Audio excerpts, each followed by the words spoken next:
दुनिया की सबसे बड़ी पार्टी होने का दावा करने वाली भारतीय जनता पार्टी बीजेपी, वो देखिए क्या काम कर रही है। दुनिया के सबसे बड़े लोकतांत्रिक देश के प्रधानमंत्री को काम दिया हुआ है क्या? एक एक सीट के ऊपर जहां जहां पर जो नाराज है उसको मोदी जी फोन करेंगे। दुनिया के सबसे बड़े लोकतांत्रिक देश के प्रधानमंत्री वो एक एक सीट के ऊपर फोन कर रहे हैं, और ये वो करवा रहे हैं जो अपने आप को सबसे बड़ी पार्टी कहती है। जरा ये फोटो देखिए।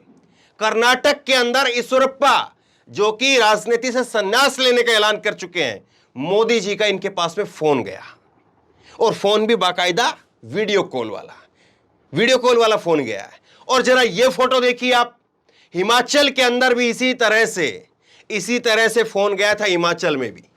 वो आगे मैं सुनवाऊंगा आपको हंसी आएगी देख करके। और हिमाचल में फिर क्या नतीजे आए थे? जेपी नड्डा का गृह राज्य हिमाचल, बीजेपी का सुपड़ा साफ हो गया था, सरकार चली गई थी। तो यह समझ से परे है कि यह बीजेपी की आखिरकार क्या रणनीति है, जिस रणनीति से वो हारती है, जिस रणनीति को लेकर के उसको चोट पहुंचती है, आखिरकार उसी को बार बार क्यों अपनाती है। अब जरा हिंदुस्तान की खबर आप देखिए। नाराज भाजपा नेता ईश्वरप्पा को फोन कर पीएम मोदी ने किया खुश, बोले बस आशीर्वाद चाहिए। मोदी जी खुश करने के लिए क्या क्या कर रहे हैं। और देखिए बीजेपी मोदी जी से, भारत देश के प्रधानमंत्री से क्या क्या करवा रही है। क्योंकि वो फोन जब उन्होंने किया है तो वो मोदी जी वैसे कोई छुट्टी नहीं लेते हैं, कभी एक दिन की छुट्टी नहीं लेते हैं, रोजाना 18-18 घंटे काम करते हैं, तो बतौर प्रधानमंत्री वो काम करते हैं। छुट्टी लेकर के अगर वो 4 दिन 5 दिन बैठ करके अगर बीजेपी का काम करें तो समझ में आता है बात, लेकिन नहीं, वो छुट्टी नहीं लेते हैं, 18-18 घंटे काम करते हैं। तो बतौर प्रधानमंत्री फिर उन्होंने ये काम किया ना, बीजेपी के नेता तो नहीं। क्योंकि अगर छुट्टी के दिन किया होता तो समझ में आता कि छुट्टी के दिन आपने अपना काम किया, चलिए ठीक है, कोई दिक्कत नहीं है, बीजेपी के नेता बनकर के आप बीजेपी के नेताओं को खूब मनाइए, लेकिन प्रधानमंत्री के तौर पर आप मनाते हैं। एक बार जरा वीडियो सुनिए और मामला क्या है, मसला क्या है, वो मैं आपको थोड़ा समझा देता हूं, पहले फिर वीडियो सुनने में मजा ज्यादा आएगा। मसला ये है, ये जरा स्क्रीनशॉट आप देखिए। शिवमोगा एक विधानसभा सीट है, और ये जो नेता है ईश्वरप्पा ने राजनीति से संन्यास का ऐलान कर दिया कि मैं संन्यास ले रहा हूं। अपने बेटे को शिवमोगा से लड़वाना चाहते थे, बीजेपी ने यहां से उनके बेटे को टिकट नहीं दिया, खुद संन्यास का ऐलान कर चुके हैं, और अब जो है बेटे को टिकट नहीं दिया तो नाराजगी डबल हो गई। कहा कि अब देखेंगे। और यही बात जब मोदी जी तक पहुंचाई गई तब मोदी जी को कहा गया कि देखिए साहब, फोन लीजिए, फोन लेकर के फोन मिलाइए। अब देखिए फोन भी वीडियो कॉल वाला गया है, वीडियो कॉल कर रहे हैं बाकायदा मोदी जी। ऐसा नहीं कि बीजेपी दफ्तर के अंदर श्याम रंगीला जैसे कोई कलाकार को बुला लिया जो मोदी जी की आवाज निकाल ले, हेलो मोदी जी बोल रहे हैं, वो ऐसा कुछ नहीं हुआ। डायरेक्ट वीडियो कॉल पे बात हुई है, और वीडियो कॉल पर मोदी जी कह रहे हैं कि देख लीजिए। अब कितनी बातें जो सामने आई और कितनी बातें ऑफ द रिकॉर्ड हुई होंगी, सोचिए जरा, वीडियो देखिए।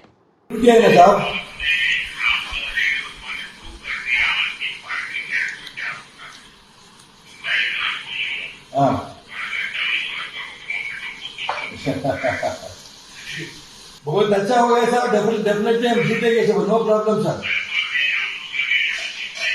डेफिनेटली हम जीतेंगे सर। आप कहां से बात चाहिए सर?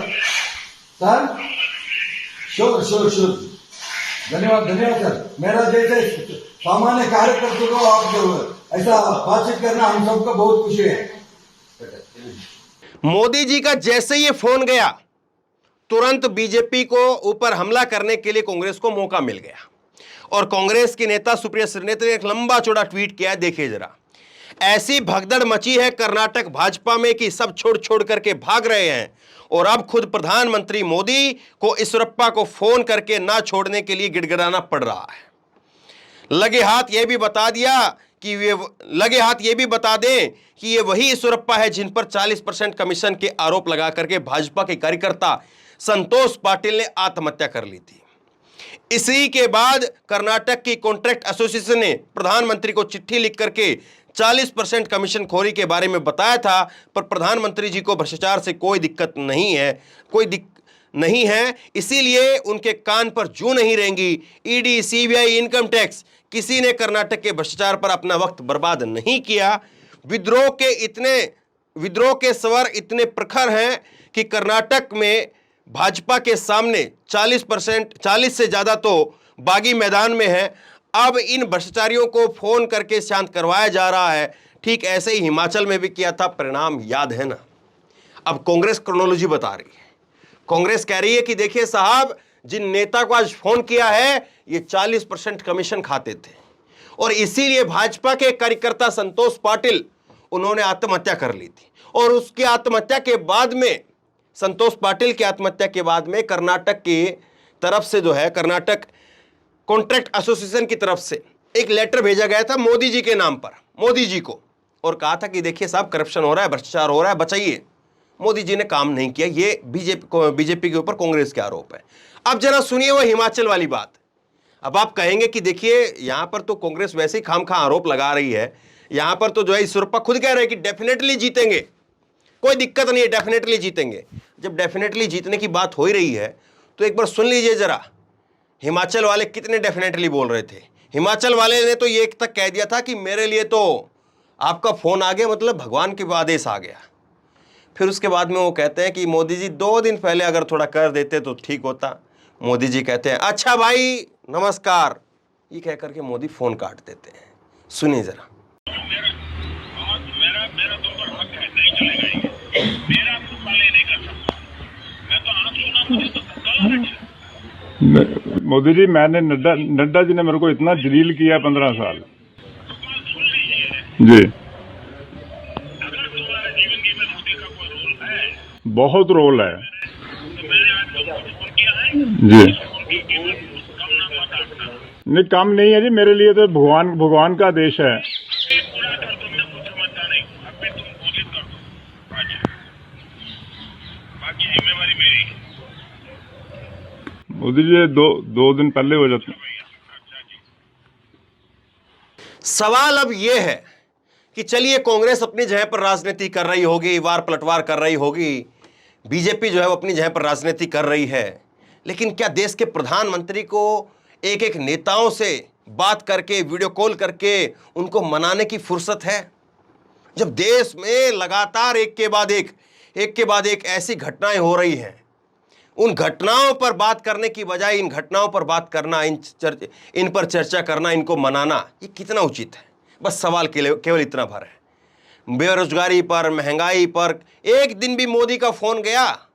एक दिन भी मोदी का फोन गया? किनके पास में? देश के किसान आए थे दिल्ली, याद है वो तस्वीरें? भूल गए क्या? मोदी जी ने कहा था एक फोन कॉल की दूरी पर है, लेकिन कभी फोन नहीं गया। तो वो राजनीति थी या आज की राजनीति है? क्या कभी मोदी जी ने बात की उन किसानों से? हां, ये जरूर हुआ जब उत्तर प्रदेश के चुनाव बिल्कुल सिर पर आ गए तो मोदी जी ने टीवी पर आकर के माफी मांग ली, कहा कि हम समझा नहीं पाए। अब कैसे समझा रहे हैं आप सबको? चुनाव से पहले समझाने के लिए आपको हिमाचल में भी टाइम मिल जाता है, हिमाचल में भी आप समझाते हैं। हालांकि ये बात अलग है कि आपकी समझाने में कोई अब आ नहीं रहा है और इसीलिए हिमाचल में गच्चा खा गए आप, और अब कर्नाटक में भी आप समझा रहे हैं। अब वहां पर कितना समझ पाएंगे? 10 दिन बाद में, 15 दिन बाद में चुनाव के नतीजे बता देंगे। लेकिन सवाल यह है कि देश के प्रधानमंत्री से इतना काम बीजेपी क्यों करवाती है?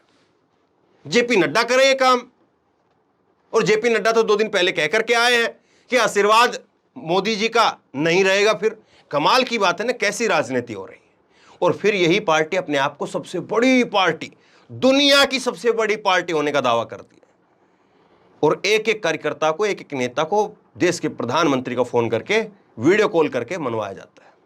तस्वीरें, चीजें आपके सामने हैं। शेयर कीजिए इस खबर को, लोगों तक पहुंचाइए, लोगों को पता चले कि कौन कितने पानी में है और किसकी नाव जो है वो कितनी डगमगा रही है।